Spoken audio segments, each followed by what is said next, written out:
Welcome to Samba Samba. Enjoy the video.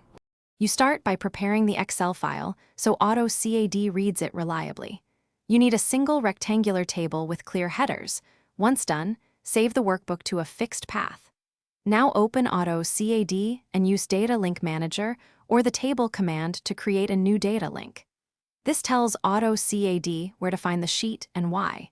A proper link preserves live updates and avoids copy-paste errors. Make sure the sheet name and cell range are exact before proceeding. You now create the actual link in Data Link Manager.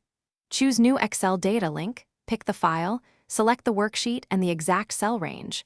Once selected, confirm whether you want to import formatting or use Autocad styles.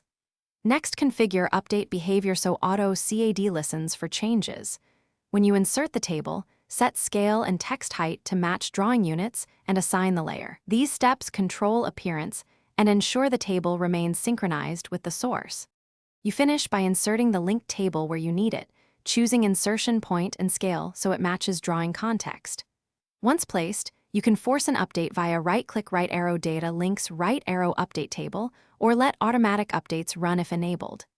If the table fails to refresh, check the Excel file path, whether the workbook is open, and whether you used relative versus absolute linking. These are the most common causes. If needed, relink with the correct path to restore live updates. Thanks for watching. Consider subscribing if we helped you.